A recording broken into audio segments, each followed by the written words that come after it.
नमो बुद्धाय।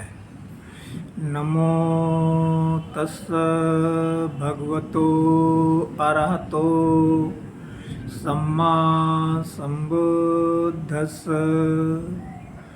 नमो तस्स भगवतो अरहतो सम्मा संबुद्धस्स।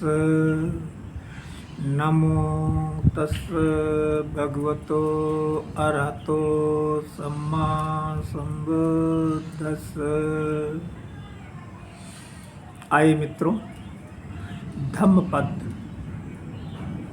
के यमकवग की 15वीं गाथा का अर्थ समझते हैं।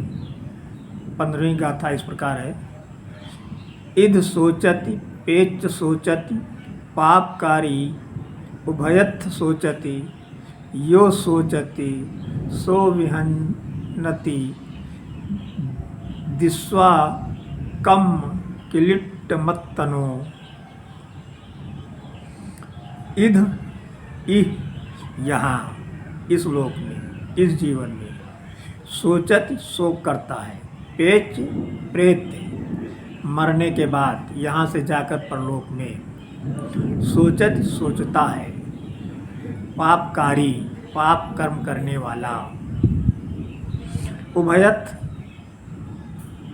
उभयत्र दोनों लोकों में, इस लोक में और परलोक में, इस जन्म में और अगले जन्म में, सोचत सोचता है।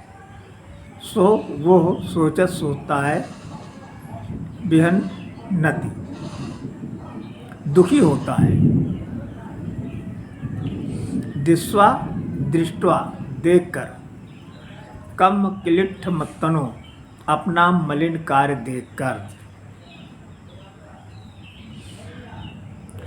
तो इद सोचत पेच सोचत पापकारी उभयत सोचत, वो यहाँ इस लोक में शोक करता है, इस जीवन में शोक करता है, मरने के बाद परलोक में शोक करता है।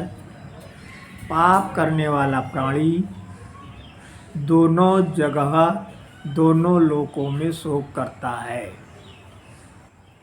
सो सोचत सो विहन्नति दिस्वा कम किलिट्ट मत्तनो। वो अपने मलिन कर्म के पाप को देखकर शोक करता है और दुखी होता है। तो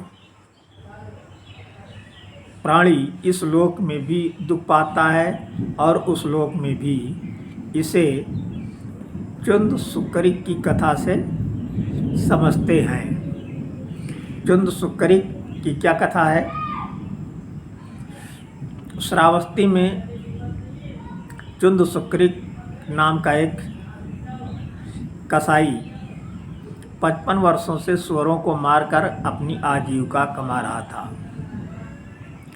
जब उसके पास सुअरों की कमी हो जाती तो धान के बदले वो सुअर के बच्चे खरीद लेता था। अपने घर के पिछवाड़े बाड़ में वो उन्हें पालता था। बड़े होने पर बेचने के लिए जब किसी सुअर को मारना चाहता था तो बद स्थान पर ले जाकर उसे बांध देता और भैंस से मार मार कर उसके शरीर को फुला देता था।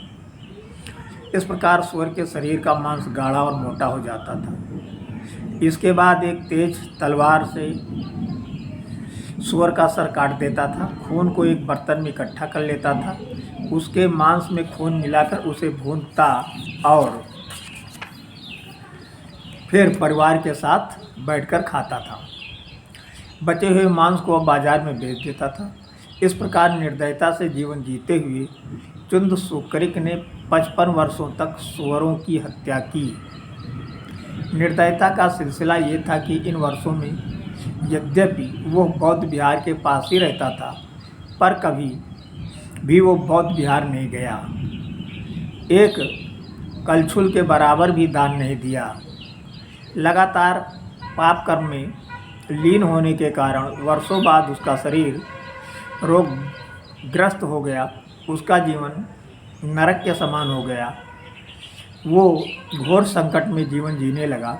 लोग उसे देखते तो आपस में चर्चा करते कि उसकी कितनी भयंकर स्थिति है। उसकी दयनीय स्थिति को देखकर देखने वाला भी आश्चर्य से भर जाता था। कहते हैं कि नरक का जीवन इतना भयावह होता है कि ये देखने वाले को भी त्रस्त कर देता है। इस कथा से स्पष्ट है कि चुंद सुकरिक अपने पाप कर्म के कारण वृद्धावस्था में शोकग्रस्त तथा पीड़ित रहा। नमो बुद्धाय। यदि ये वीडियो पसंद आया हो तो लाइक, सब्सक्राइब और शेयर करना ना भूलें। धन्यवाद।